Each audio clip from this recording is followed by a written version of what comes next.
In today's video, we're going to talk about how to practice scales as a beginner. These are the very first steps, using only the first position and practicing one string at a time, focusing on key elements of the left hand. Hi, I'm Aryadna, and this is Mindful Strings, where I help you learn the violin on your own time and love your every practice. On this channel, I share what I wish I knew when I first started playing. I put together a free 15-minute Get Better at Violin guide, the link to which is down in the description box below, so be sure to grab it. And if you're ready to shave years of your learning journey, let's get started. This is a very simple concept, but I think it's important to talk about it and get you going in playing short little scale patterns on your violin to get comfortable with first position and strengthen all of your fingers. A good place to start is on the A string. A good place to get started on is the A string.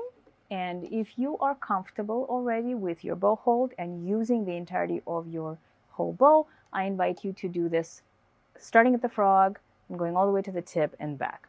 If, however, you are still struggling with some scratchiness and maybe tension in your right hand, then you can use the middle third of the bow.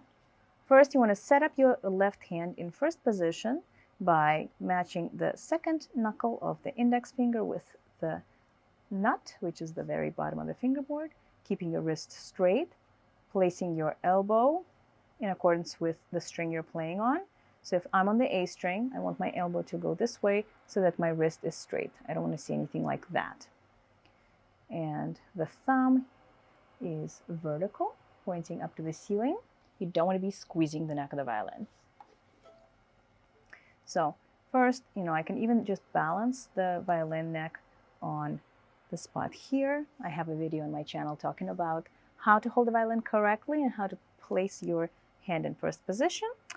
Check that out. I will link it down below. So here we go. We have A, and then you want to pull back the first finger as if it's like you're doing a slingshot, and then drop it, play the B, do the same with the C,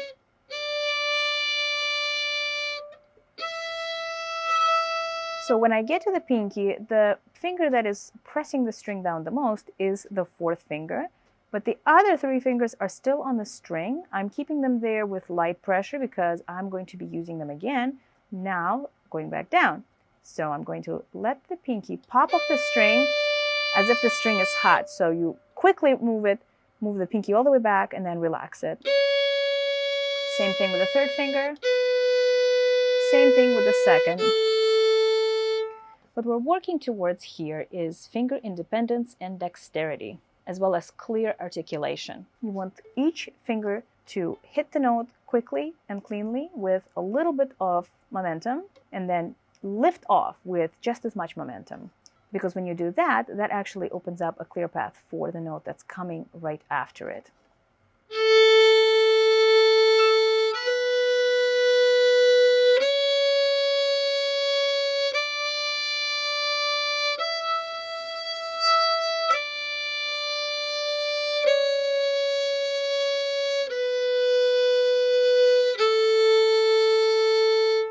Next, we're going to do the same thing on the E string. Change the elbow angle in your left arm to prepare yourself for E. Again, check that wrist. This is a crucial step. Please use a mirror to make sure your wrist is straight, your thumb is pointing up. You're going to be in this position. I'm 95% sure most of you are going to end up here because everybody does. So it's the most important thing is to nip that habit in the bud.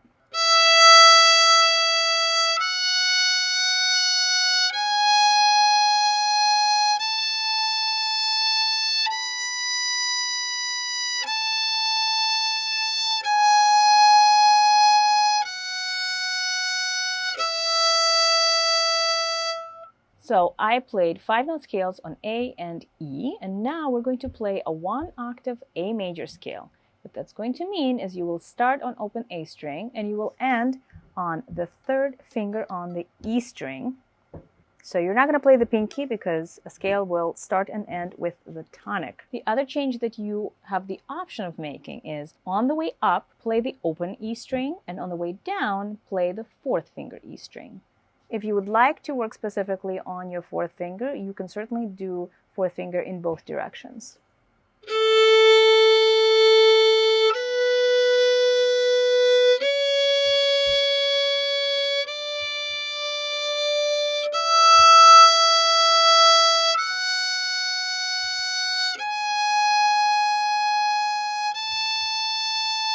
Then you're going to play the last note again and go down.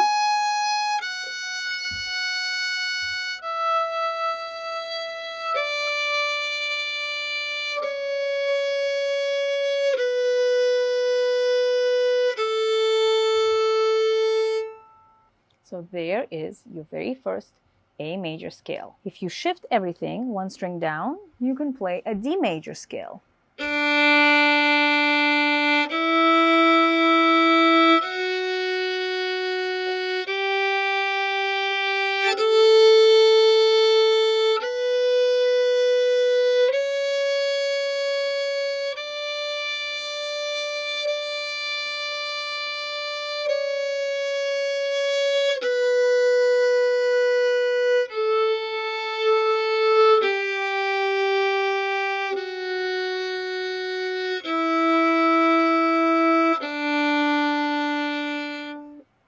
And now, going one string lower, it's going to be G major.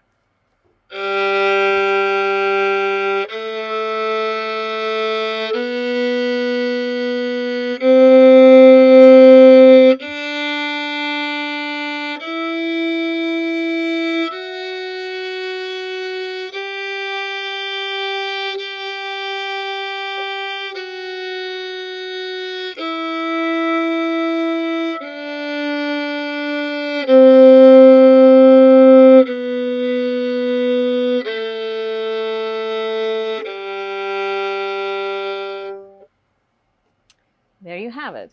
I know a lot of people think that scales are maybe boring and not fun to practice, but I've learned kind of to like them because it's a nice, slow, meditative time that you can just really listen to the sound and work on intonation and work on your own body awareness. Because let's face it, it's, there's always a lot going on when you're playing violin because it's ultimate multitasking. But if you kind of know the simple pattern in the left hand, in the very least, it gives you a little bit more room to pay attention to your hands, your posture, and even where your mind is going, where your attention is bouncing to.